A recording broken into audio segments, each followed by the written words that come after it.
Una buona serata a tutti i nostri telespettatori, benvenuti a questa puntata di TV7 Match, una puntata speciale come abbiamo annunciato già la scorsa settimana, una puntata che dedichiamo alla questione delle ormai ex banche popolari venete e dei tanti, le migliaia di risparmiatori che sono rimasti, lo possiamo dire tranquillamente, truffati nel crack di queste banche. Ne parliamo con gli ospiti che abbiamo in studio, li presento subito, inizio alla mia sinistra come sempre, abbiamo due ospiti politici. Allora abbiamo Giovanni Paglia, parlamentare di Sinistra Italiana, Sinistra Ecologia e Libertà. Buonasera e grazie di essere qua nei nostri studi, grazie anche al senatore Enrico Cappelletti. Buonasera. Buonasera Cappelletti, senatore del Movimento 5 Stelle. Poi abbiamo il nostro economista Francesco Pontelli. Buonasera Pontelli, grazie anche a lei. Al suo fianco Alfredo Belluco di Confedercontribuenti. Buonasera Belluco. Al suo fianco Anna Rita Toniollo dell'associazione Noi che credevamo nella Banca Popolare di Vicenza. Buonasera, grazie di essere qua. Poi abbiamo Luigi Ugone. Buonasera Ugone, ci siamo visti anche la settimana scorsa, anche lui dell'associazione Noi che credevamo nella Banca Popolare di Vicenza. Grazie dell'invito. Grazie a lei di essere qua. Grazie a Fulvio Cavallari, Adusbef, buonasera. E al suo fianco Andrea Arman, l'avvocato Andrea Arman del coordinamento Banche Don Torta. Buonasera Arman e grazie di essere qua. Buonasera anche al pubblico. Questa sera siamo in uno studio più grande, speciale, diciamo così, perché abbiamo voluto avere con noi e proporre a voi telespettatori anche la voce di chi è rimasto segnato, è rimasto scottato in questa vicenda. Quindi grazie di essere venuti, dopo sentiremo anche la vostra voce e grazie anche a Ermanno Casen, il nostro editore. Ermanno, noi questa sera abbiamo deciso per questa di fare una puntata speciale. Perché? Perché la vogliamo fare questa puntata? Perché è necessario che la gente capisca meglio cosa è successo, perché nonostante i tanti articoli che escono sul giornale, si scrive molto, si parla molto, ma si conosce poco. E questa pochezza lascia sbalorditi, perché non si sa che per esempio queste due banche, solo due banche, e non parliamo delle altre che sono scoppiate, coinvolgono 200.000 correntisti. Vuol dire che questi correntisti hanno perso direttamente o indirettamente circa 42 miliardi di euro. Poi sentiremo anche i tentativi di questa politica un po' ritardataria che cercherà di mettere una pezza sopra cercando di mettere insieme qualche milione per rimborsare non si sa chi e con quale diritto e se lo Stato ha titolo di intervenire in questa maniera e in questo momento. Certamente c'è un silenzio della politica che invece improvvisamente si fa sentire perché sono vicine le elezioni, quindi hanno bisogno dei vostri voti e quindi bisogna farsi sentire. E allora nascono i giustizieri, un po' ritardatari, mentre abbiamo il mondo della giustizia, quindi i giudici che sono a rilento, ma loro non hanno scadenze elettorali e quindi se la possono prendere comoda. Questa comodità determina una decadenza dei termini per veder condannati, l'unica soddisfazione che si può avere in questa vicenda, i responsabili di questo massacro. Allora, assieme a questo, noi possiamo vedere un altro aspetto, che ci sono altre banche che sono state coinvolte in questo e che sono peraltro corresponsabili di questo crack. E soprattutto una serie di provvedimenti del governo che hanno determinato un'accelerazione di questo disastro, di questa valanga. E quindi oggi ci troviamo di fronte a una situazione non facilmente risolvibile e soprattutto le persone a cui rimane soltanto la soddisfazione di veder fatta giustizia, giustizia difficilmente sarà fatta. Quindi oggetto di questa serata è capire dai testimoni, quindi abbiamo alcuni rappresentanti delle associazioni, ma abbiamo soprattutto quelli che sono stati direttamente coinvolti e colpiti. Prego. Certo, certo. Beh, allora una serata speciale che io inizierei dando la parola ai nostri politici, perché effettivamente sulle banche oggi si sta giocando un po' anche la campagna elettorale. Oggi si tende a scaricare tutto quanto su Banca Italia, Paglia.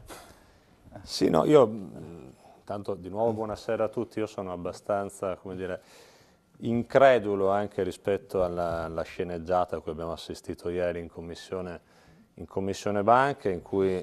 Ecco, sì, ricordiamo Giovanni Paglia è uno dei componenti della commissione parlamentare d'inchiesta sulle banche. In cui un magistrato magistrato di Arezzo, è venuto a fare una scena francamente per me incomprensibile, citando a caso documenti e buttandoli l'assist al Partito Democratico, che immediatamente ne ha approfittato, diciamo, per dire che tutto quello che è successo nelle banche italiane negli ultimi anni è responsabilità della vigilanza. E io mi sono trovato nell'inedita per me situazione, diciamo, di dover in qualche modo anche difendere la Banca d'Italia, dico abbastanza inedita perché invece io criticavo la Banca d'Italia nel 2013-2014, quando invece sembrava che fosse intoccabile, che non si potesse pronunciare nemmeno una vaga parola di critica nei confronti della vigilanza. Ora io penso questo, che se guardiamo le cose come sono, ammettiamo che a livello fra Consob e Banca Italia qualcosa certamente non è andato come doveva andare, molto non è andato come doveva andare. Però il dato principale, come veniva detto anche giustamente adesso, è che la responsabilità prima è sempre in capo agli amministratori degli istituti di credito, la prima. Perché se queste due banche, come le altre, sono finite come sono finite è perché qualcuno le ha spolpate per anni e le ha ridotte come si sono ridotte. Poi c'è una responsabilità della politica, dal mio punto di vista, perché c'è una sequela incredibile di errori che parte con il decreto sulle banche popolari, che apre in qualche modo la valanga. Cioè, quello del 25 giugno?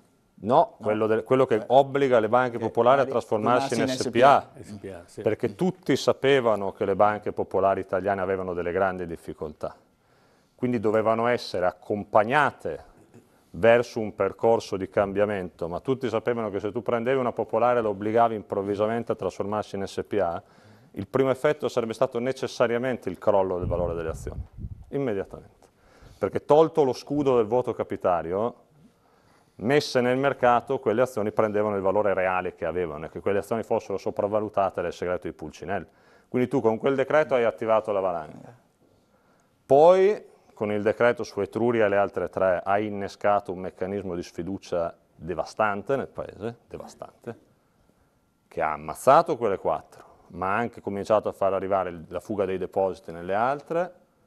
Quindi ha avuto un effetto certamente, ma come avevamo detto dall'inizio, io lo dissi a Padoan allora in audizione, glielo ripetei per un mese, io personalmente, ma anche altri, devo dire, perché non è che uno deve fare una cosa su se stesso. Non è stato no, ma era evidente che sarebbe successo quello. E poi il gran finale, nel caso delle Venete, prima con l'interesse del Fondo Atlante, quando noi dicevamo non è sufficiente, deve entrare lo Stato, e deve entrare con capitali sufficienti a fermare l'emorragia, perché fare entrare capitali insufficienti in una banca è come non fare entrare nulla.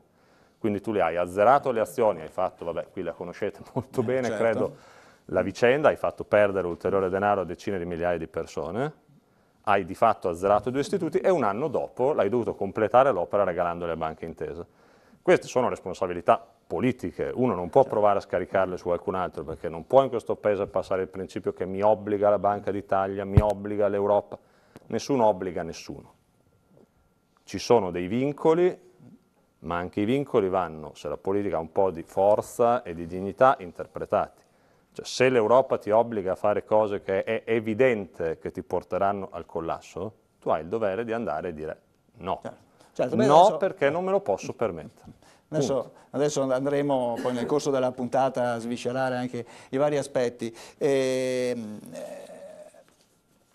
Cappelletti, un altro degli aspetti che hanno dell'incredibile è anche l'aspetto della giustizia, la giustizia che non cammina e soprattutto la giustizia, abbiamo visto l'udienza preliminare per il crack di Veneto Banca, è durata un'ora, si sono accorti che c'erano state delle comunicazioni, diciamo, un difetto di notifica, no? Com'è possibile? È una giustizia che è disorganizzata? È un sistema che punta alla prescrizione e che è studiato ad arte per finire in prescrizione. Cioè in Italia i reati tipici dei colletti bianchi non finiscono quasi mai con una condanna. Adesso negli altri paesi succede. In Germania i detenuti per reati tipici, parliamo di falso in bilancio, parliamo di evasione, parliamo di truffe di questo tipo, ma sono 10 volte di più rispetto all'Italia, con tutti i problemi che abbiamo specifici del nostro paese. Io sono stato a parlare con il procuratore capo di Vicenza in varie occasioni e con il procuratore capo di Treviso. Su Vicenza, devo dire, approfitto anche per dire al professore, è stato sentito il procuratore capo di Vicenza anche recentemente nella commissione bicamerale d'inchiesta sulle banche. E alla domanda come avete incominciato le indagini su Popolare di Vicenza, lui ha risposto abbiamo iniziato perché ci sono stati presentati degli esposti. Parliamo del 2013-2014, beh uno di quegli esposti l'abbiamo presentato noi. Beh, in precedenza anche l'Adusbef, credo, vero? Noi Adusbef. Cavallare? Noi viene citato, no? Adusbef e altri due esposti. Voglio dire, la politica ha dormito, certa politica, ma in realtà non è che dormisse, nel senso che non fosse operativa, era semplicemente che non c'era la volontà politica da parte della maggioranza di intervenire, anzi c'era la volontà politica di fare esattamente l'opposto, di mandare in prescrizione i reati per i grandi responsabili e in qualche maniera di cercare poi di far pagare il costo totale della crisi a 210.000 famiglie. Cappelletti, la interrompo un attimo perché abbiamo in collegamento telefonico da Roma il sottosegretario all'economia Pierpaolo Baretta. Buonasera sottosegretario, grazie di essere al telefono. Buonasera, grazie a voi. Buonasera a lei. Adesso non so se ha sentito quest'ultimo intervento del senatore Cappelletti. Noi questa sera stiamo cercando un pochino di capire quali sono state le dinamiche che hanno portato a questa situazione, qual è la situazione poi soprattutto dei risparmiatori e di quelle che sono le possibilità anche, se ce ne sono, di recuperare quello che è stato perso. Allora, sicuramente la prima domanda che le faccio è relativo al fondo per l'indennizzo dei soci truffati. Questi 50 milioni sembrano... Ecco, qui abbiamo anche i risparmiatori qua in studio con noi e dicono sono una miseria. Cosa dobbiamo aspettarci? Ma guardi, noi abbiamo privilegiato intanto la costituzione del fondo, cioè avere uno strumento giuridico che consenta di avere un contenitore al quale attaccarsi per costruire poi un percorso che finora non c'era e che riguarda i truffati, in particolare gli azionisti che hanno tagliati fuori da quello che è successo in questi ultimi 2 anni, mentre per gli obbligazionisti qualche soluzione parziale era stata adottata, gli azionisti erano fuori ed era un punto delicato perché sappiamo che l'azionista ha per sua natura una condizione di mercato e quindi è difficilmente pensabile di rimborsarlo. Noi invece ci siamo messi nell'ottica, anche parlando con i risparmiatori, con le associazioni di investimenti, di trovare una strada. La strada è un fondo aperto a tutti i risparmiatori che sono stati oggetto di truffa, di misselli, che hanno subito un danno indotto. Un attimo, Armando, adesso... Abbiamo scritto. Ecco, Baretta, chiedo scusa, qui l'avvocato Arman del coordinamento Don Torta chiede ma con che associazioni ha parlato? Chi avete incontrato? Con Armand ci siamo visti tante volte. Anche qui nei nostri studi, a dire la verità. Sì, è in pubblico e in privato, ma anche in pubblico. C'è stata anche una calorosa riunione a Castelfranco e quindi abbiamo parlato con tutte le associazioni a seconda degli incontri che facevamo. l'idea del fondo è venuta fuori in più occasioni. Per quanto riguarda l'accesso al fondo, noi abbiamo pensato che bisognava tenere in piedi un percorso con via giudiziaria, sul quale però le osservazioni che ha fatto adesso Cappelletti sono legittime. Il rischio che noi abbiamo è che la giustizia in questo paese ha dei ritardi e quindi non è sufficiente la via giudiziaria, e quindi abbiamo recuperato anche la via dell'arbitro che può consentire al risparmiatore di avere due percorsi. Per quanto riguarda le risorse, io per primo, Cappelletti era presente in sede Senato, ho detto che si tratta di una prima dotazione dalla quale partire, e la ragione anche di una cifra così contenuta è non soltanto la difficoltà a trovare immediate risorse, come per tutto il quadro, ma anche perché non bisogna deresponsabilizzare le banche. Attenzione che non emerga una percezione che le banche a questo punto, siccome c'è un fondo, non hanno più niente da dire. Dopodiché le risorse sono una prima dotazione, bisogna lavorare per aggiungere risorse e anche allargare il tempo dell'utilizzo del fondo. Quindi, mi pare il primo passo che può essere considerato anche non del tutto sufficiente, ma insomma tra ieri e oggi almeno abbiamo costruito un percorso. Quale sarà l'importo che lei presume di mettere a disposizione delle 210.000 persone che hanno lasciato i loro soldi in banca? Di più, perché ci sono anche le altre 4 banche, di più. Di 210.000. Ha sentito? Di più di 210.000. Diciamo i numeri giusti. Sottosegretario, diciamo i numeri giusti. Sentiamo. Qual è l'importo? Quanto presume che lo Stato possa mettere a disposizione? No, non lo so, è un percorso, abbiamo cominciato, io penso ben di più di quello che c'è adesso, sì. Peraltro anche la formazione lo Stato ha già versato 4 miliardi per far sì che Banca Intesa si comprasse a €1 la Popolare di Vicenza. Il giorno dopo. Quanto tempo pensiamo di poter attendere per essere rimborsati dallo Stato e per quale cifra tra un mese? Allora, lasciamo 30 giorni di più. No, allora capiamoci bene. No, allora, scusi, posso? Certo, prego. No, allora capiamoci bene. Se lo schema di ragionamento è che le banche hanno fatto il danno, ma sono i contribuenti italiani che devono rimborsare, no, non ci siamo capiti. Le banche hanno fatto il danno e le banche devono essere coinvolte nel percorso. Per cui attenzione a fare l'errore di salvare il sistema bancario che ha fatto il danno e di spostare tutto sugli Stato e quindi sugli altri contribuenti, perché lo Stato non è un'entità astratta. Noi pensiamo che lo Stato fa la sua parte. Innanzitutto la novità vera è di aver messo in gioco gli azionisti risparmiatori e aver detto che chi è stato truffato deve avere una risposta, primo. Secondo, di aver avviato un percorso, ma attenzione a pensare che la risposta debba venire esclusivamente dallo Stato, sarebbe una prospettiva sbagliata in termini anche di rapporto con chi ha avuto la responsabilità. Senatore, ci dice l'importo per cortesia e i tempi? Grazie. L'importo di che? Mi scusi? Di che? Non ho capito. L'importo che eventualmente lo Stato, che poi siamo noi, metterà a disposizione delle sofferenze da parte dei vari correntisti e soci delle banche fallite.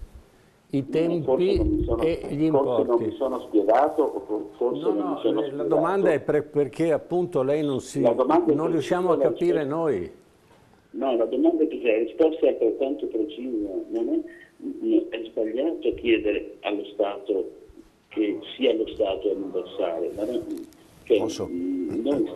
abbiamo aperto un percorso che consente di dare risposta agli azionisti. Lo Stato farà la sua parte, le banche devono fare la loro, mentre invece mi pare di capire. Mi scusi, è perché lo Stato è intervenuto e ha dato i soldi alle banche per essere acquistate?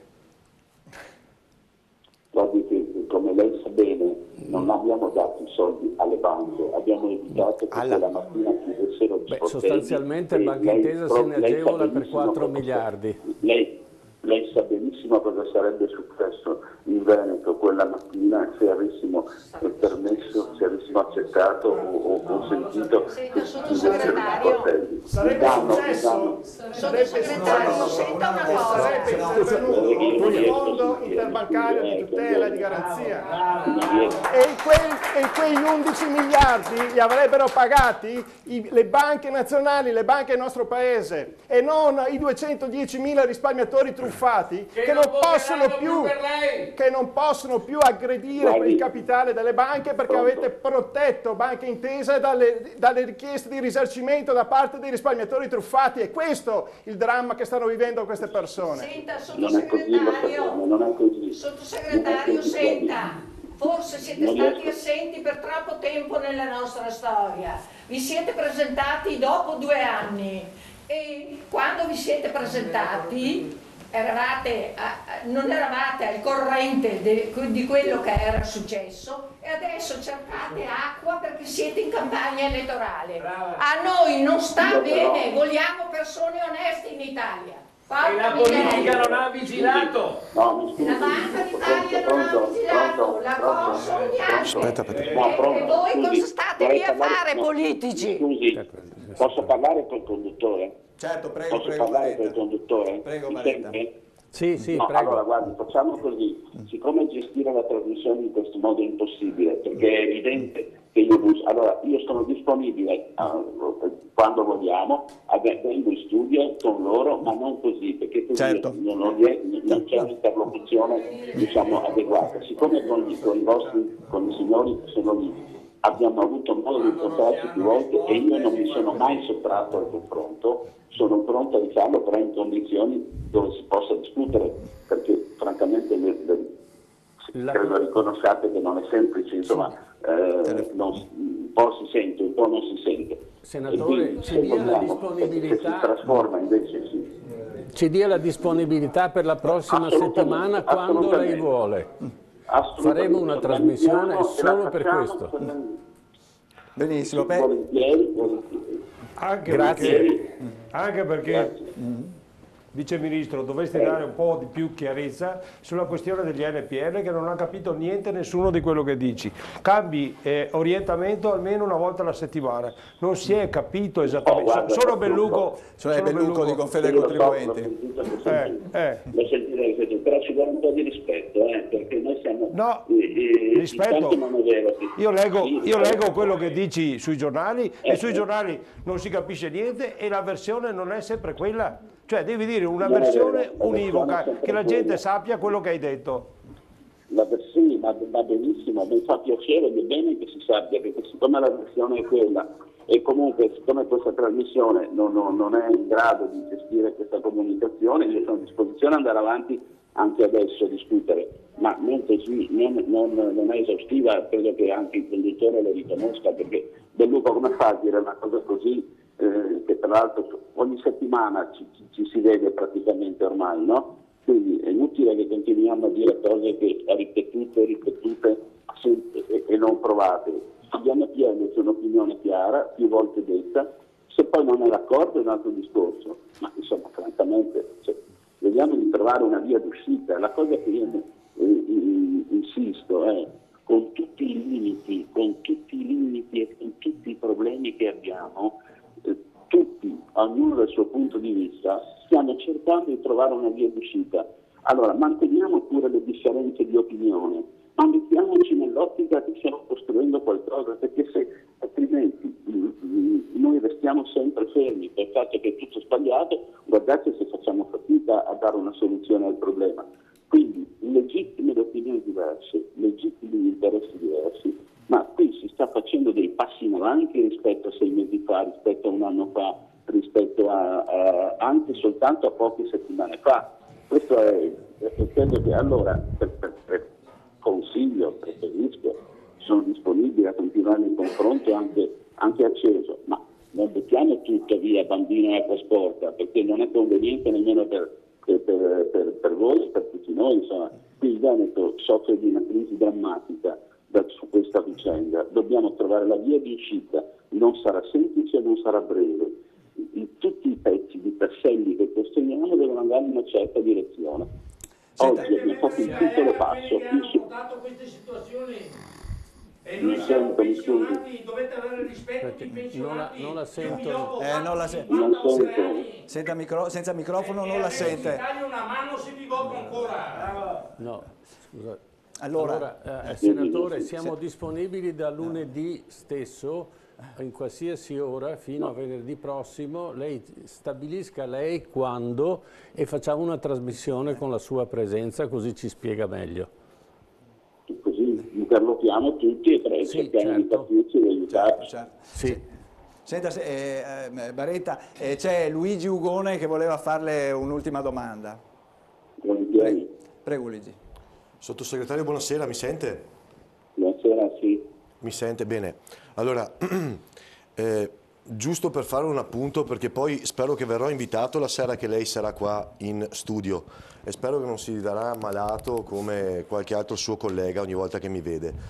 Non mi pare, ci conosciamo abbastanza ormai. Sì, io incontrandolo ho ricevuto anche una denuncia, quindi ci conosciamo sì. Io ci tengo solo a dire questo, innanzitutto perché la verità è madre di libertà, se no stiamo in un altro mondo. Allora, l'idea dell'emendamento nasce in un'assemblea del 16 settembre, presente l'Avvocato Armand, la nostra associazione, il Sindaco di Vicenza e altre istituzioni. L'emendamento viene studiato dalla nostra associazione e sponsorizzato ai senatori in maniera bipartisan, testimone il senatore Cappelletti. Il nostro emendamento, e questo è un dato di fatto, non chiede soldi allo Stato, ma il nostro emendamento chiedeva di anticipare di cassa, e lei lo sa benissimo, e ci eravamo messi in contatto anche con Cassa Depositi e Prestiti che potesse fare da garante, un anticipo di cassa sulla riscossione degli NPL per una questione di dignità e di equità. Questa banca è piena di NPL, noi dovremmo fare l'insinuazione al passivo e aspettare anni per poter forse ritirare qualcosa. La nostra idea era questa: lo Stato anticipi tramite Cassa Depositi e Prestiti questi soldi che noi riceveremo fra 10 anni, 15 anni, siccome noi, il territorio, le famiglie non possono aspettare, dateci soldi domani, aspetti lo Stato 10 o 15 anni la gestione degli NPL. Punto 1. E si parlava di miliardi perché dentro questa banca ci sono miliardi di NPL e non si parlava di 50 milioni che sono, mi perdoni, un'offesa e una mancanza sì questa di rispetto verso chi i soldi buoni in queste banche ce li ha messi davvero. Dopodiché, la vostra strategia, e qua parlo della politica in generale italiana, perché lei mi dice un passo alla volta, bene, guardi che un passettino, come siete abituati a fare, abbiamo mandato questo paese ai gangheri a forza di accontentarci. Adesso è arrivato il momento di smettere di accontentarci. Abbiamo un paese che vale, abbiamo lavoratori che valgono, vogliamo una politica che vale. Quanto il paese, perché poi, lei lo sa meglio di me, va bene, avete creato il contenitore con la sola scusa di dire vi abbiamo dato il vasetto di marmellata, se ci rivotate lo riempiamo. Noi a questo giochetto non ci stiamo più, le elezioni sono fra poco e i soldi, sottosegretario, li vogliamo prima.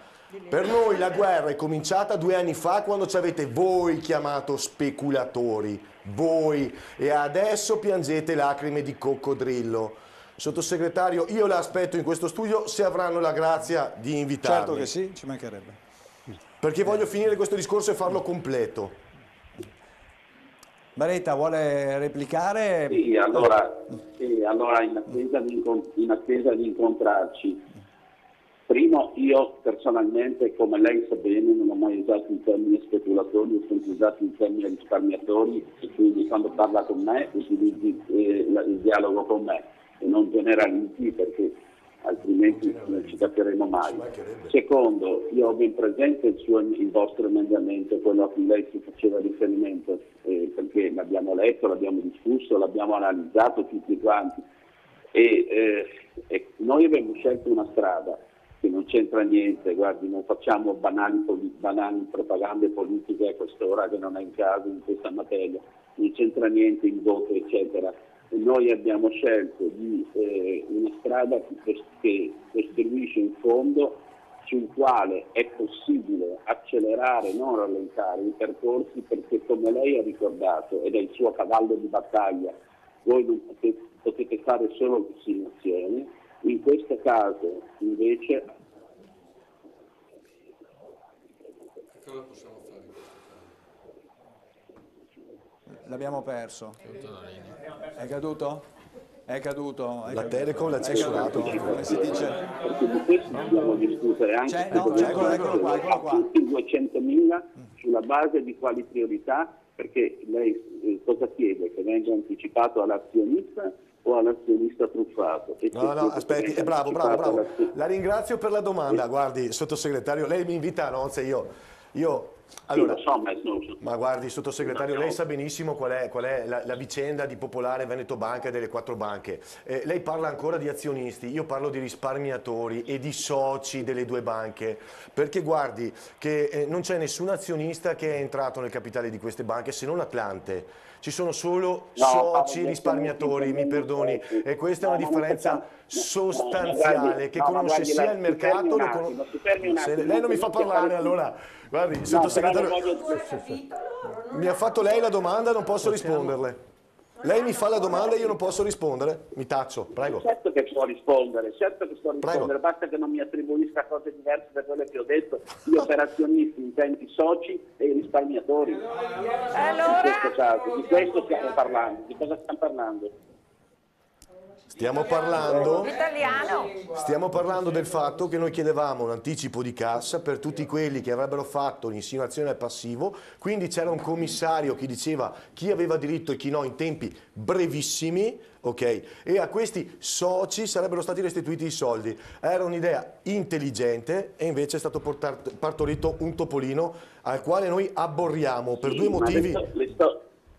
Mi scusi, posso? Madonna. Sto cercando di dire che lei chiede il rimborso ai soci, no?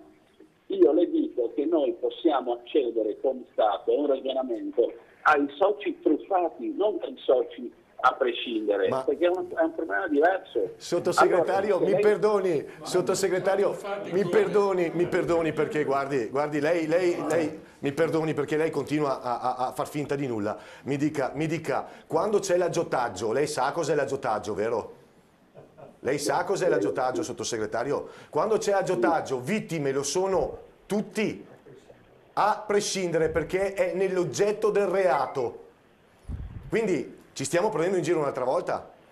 Ma guardi, però non è che tutte le volte che uno parla lei deve dire che lo prende in giro, se è così, cosa devo dire? Che lei ha ragione. Sottosegretario, la Procura di Vicenza ha stabilito che le azioni della Popolare di Vicenza valevano 1/3 di quello a cui sono state vendute, cioè non valevano 62,50 bensì 20 e rotti euro. Questi sono i periti d'ufficio che hanno fatto la CTU per il procuratore di Vicenza. Allora, siamo o non siamo truffati se abbiamo comprato a 62,50 la merce che valeva 20? Lo dica lei che è vice ministro dell'economia italiano.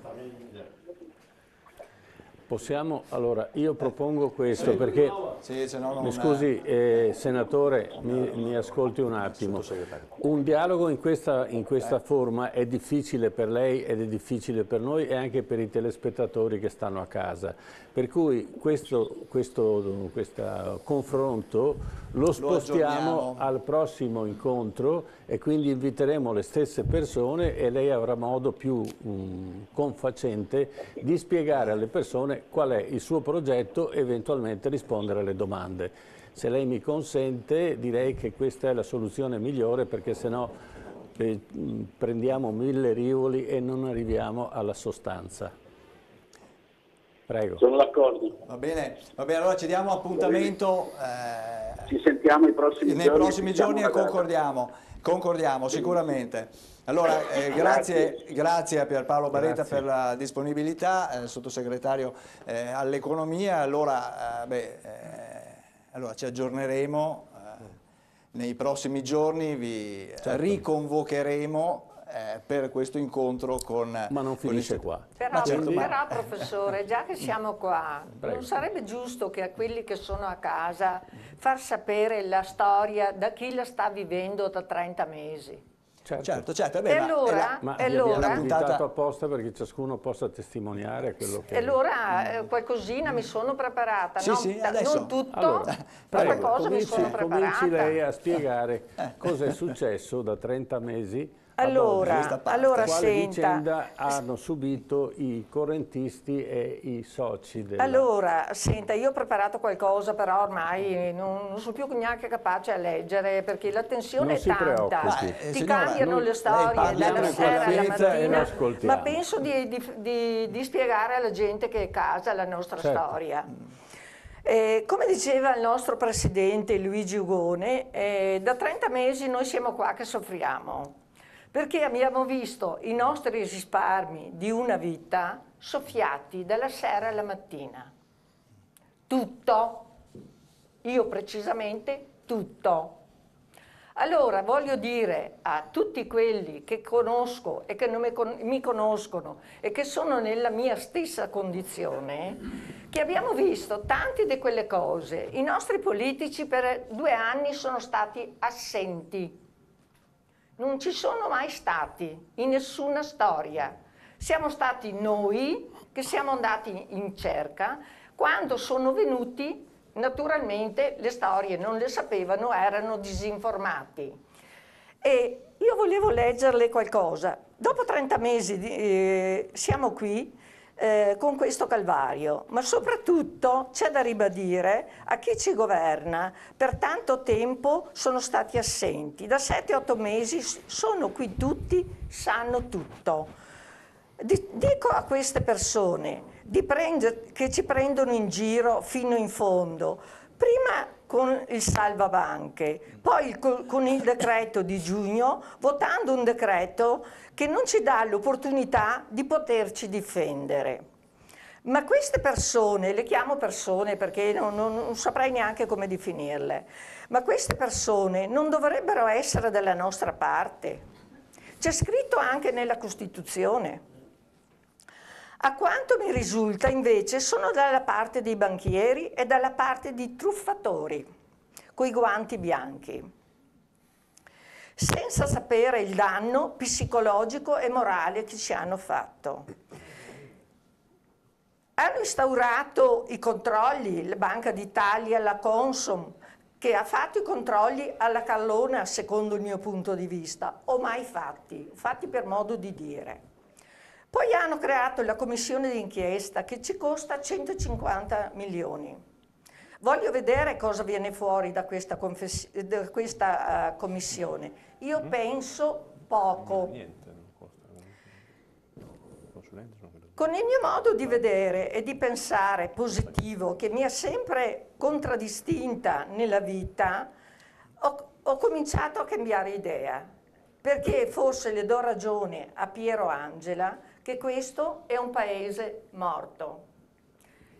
In questo paese bisogna cambiare il sistema. C'è il sistema che non va in questo paese. C'è un sistema marcio.